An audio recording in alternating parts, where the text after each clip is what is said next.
Can you recount for us the experience of learning that Christian McCaffrey had been traded to the 49ers, and I think you learned before Christian did? Was it on social media that you learned? Couldn't tell you. I was playing video games with all my friends from back home, and then one of them said, "Hey, you just traded for Christian McCaffrey," and I was like, funny joke. And then they said, "No, look it up," and then I called him immediately, and he said I was just the first person to call him before Kyle and John did. So shout out to my friends back in Nashville for being on their phones as I'm playing video games. No wonder they're not pulling their weight when we're playing Call of Duty. Terrible. But yeah, it was a fantastic moment for me. I was pretty excited. So you had a pre-existing relationship with Christian. Did you have like suit guys? Wasn't that the? Oh dear. Wasn't that it? We thought it was. Let's piece this together, guys. And then we thought it was suit guys. Nike stuff a few years ago. So the first time I really hung out with Christian was we had a Nike event called the Ones, where they bring in like all the guys who are signed to Nike, who are like in their first or second year. And so I got to hang out with him, Josh Allen, Sam Darnold, amongst a plethora of good young players. And so we hung out there, and then randomly, after about the same time, I won my suit guy, me and Christian suit guy, Stitch by Mitch. I won him his fantasy football league because I think that was the year that against the Denver Broncos I had 210 yards, and was that Broncos? Mm-hmm. Yeah, first one. Yeah. And so I won a bunch of people their fantasy football league, including him. So he offered me a free suit, came in and was like, "Yeah, I actually make Christian suits too." And now he's been my suit guy ever since. Great guy.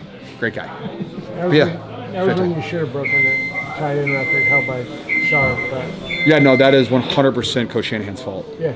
It's crazy because I didn't really, back then I was like, Coach, just happy we got the win. But at that point, I'm pretty sure our season was already over. We were making the playoffs. So now I'm looking back, I'm like, kind of selfish of you, Kyle. A little bit. That's all right. I won't remember that the rest of my life. Headline coming. Yeah, that's fine. He gets it. You've mentioned a few. You've asked me a lot of questions this week. I mean, looking back to Sunday, who else was going to ask him on Sunday? I don't know. Were they backlash? No, they were excellent. Oh, okay. I just like busting your guys' balls. That's all right. I'll give it back. That's fine. So you've mentioned Saleh a few times and how important an addition he was. I know you are not in the meeting room with him all the time, stuff like that, but have you noticed any difference in him from the first time to this time, or even just something he's bringing that's new? What's new? I think just like being able to go and be the head coach of an organization and like have to deal with both sides of the ball. I think just his understanding of offensive players and just kind of what we go through, and just like has opened up his understanding of like being a football coach. I think he's just grown as a coach, really. I will say I don't think he's not as loud as he was. I don't hear him all the time, but you still feel like the same juice from him every single day. And I mean, I go by Saleh's office twice a week, and I sit in his office and we just talk for a little bit, and it could be a scheme thing or it could just be completely random what we're just going on with our everyday lives. But I've thoroughly enjoyed Saleh being back, and what I've realized is I need to start talking down about him so no one hires him as a head coach next year. Can we all spin this together so we got at least one more year with him, please? Can you give me an example of sitting in his office, something you've taken away? It could be a bad thing. We could put that out there. Saleh bakes his own. He likes baking cookies, and I've had one. They're delicious. What kind? Chocolate chip. Okay. He's a chocolate chip guy. Yeah, he's a basic, not gonna traditionalist. Traditionalist. There, that's a good word to put it. Yeah. George, you along with Jerry Rice and Carol Owens are the only 49ers in franchise history to have at least 500 receptions and 50 touchdowns. So how you feel about that? Any list you can be on with Jerry Rice and Terrell Owens is a great list in my opinion. And so really just happy that the Niners have given me chances to play here my entire career. Year 9 and still having a great time doing it. As a blocker, what's your favorite run play and why? 16 power, 16 or 17 power. 17 power is nice because that's on Trent's side, but both between McGlinchey and now you got me into a whole nother thing. What did I have more fun on, with Trent Williams and Joe Staley on the left side, or McGlinchey and Kivitz on the right side? Because you have two gritty guys who are under heralded, and then two, Hall of Famers on the left side that are like everybody knows and loves and respects. I like both sides. 16 and 17 power is one of my favorites. You throw counter in there too, because if there's a guy in the C gap, then I can fake like I'm blocking him, go around him, and then our kick out guy gets him out, so I don't have to eat, 5 technique. Those are really my favorite plays. Just something you can just snap the hip over, and there's nothing like putting your hands and your face mask on someone like a 300-pound guy's hip and launching him across the field. It's a pretty good feeling. I got Calais Campbell pretty good last week. Still somehow made the tackle. I don't know how, but I messed him up. It was fun. But yeah, those are my favorite. Gap scheme's great. More fun to block in the zone scheme or the gap scheme? if you have the perfect look for a gap scheme, like it's the crispiest, cleanest run play of all time, because like the running back will get the ball and like he's taught to stay on the highway, which is the hash mark. So if you're on the right or left hash, like he'll like, get the ball and he'll run in a straight line completely perfectly down the hash. And like when you hit it perfectly and the C's just open up and no one touches him for 12 yards, it's so pretty on film. Actually, like the best one we ever had was against Carolina in Carolina. What year was that? 2021, maybe? Is that when we played there? 22. 22. There we had, I can't remember. I think it was Jeff Wilson. He literally didn't have to move and it ended up being like a 45-yard run. But that's one of the best gap schemes we've ever ran in my entire career. Is there a competition between the left side and the right side of the line, like for touchdowns and things like that? Not that I'm aware of, but like the offensive line room is always interesting because they hold themselves accountable. You know, Colton holds everybody accountable in there, so I know it gets a little competitive, especially like when you see us like like we do the tosses and like you'll see Trent Williams out in front pulling, and like Shanahan jokingly during the week only calls him to the left because Trent Williams is a great athlete, and then he makes fun of Colton.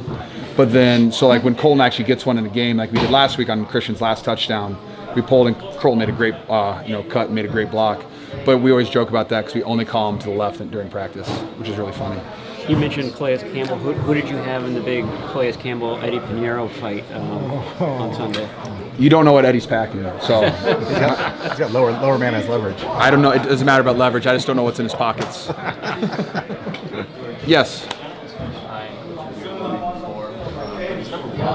Yeah, I know. That's not fair. He's pretty good.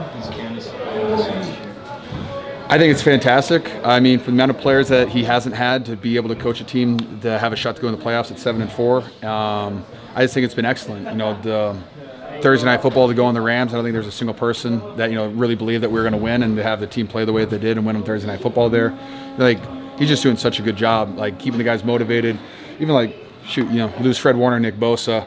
I missed the first 5 weeks. Like it's like just punches to your gut, as a team, and like some guys can feel down, but Shanahan does such a good job of like motivating the guys and being realistic about what's in front of us and what the opportunities are. So I think Coach Shanahan every year just coaches his tail off, and so this year's just extra special because you're missing some of our perennial best players. What a time to do that! That was all day. They have all day. Of your 50 touchdowns, you had your 2 last game. Had you caught them on that route before from Brock? Either one? The first one we've ran that play multiple times. It's just we call it a Spartan route, and it's just basically beat the guy in front of you, run a fade from inside, an inside fade or a box fade is what other guys call it. So we've done that before. I don't know if I've scored on it, but the other one, no, that was the first time we've ever called that play. Called that play. Yeah, the H decision is what we called it. Come in and because Christian has a choice, and I have like what's kind of a corner, but it's not really a corner.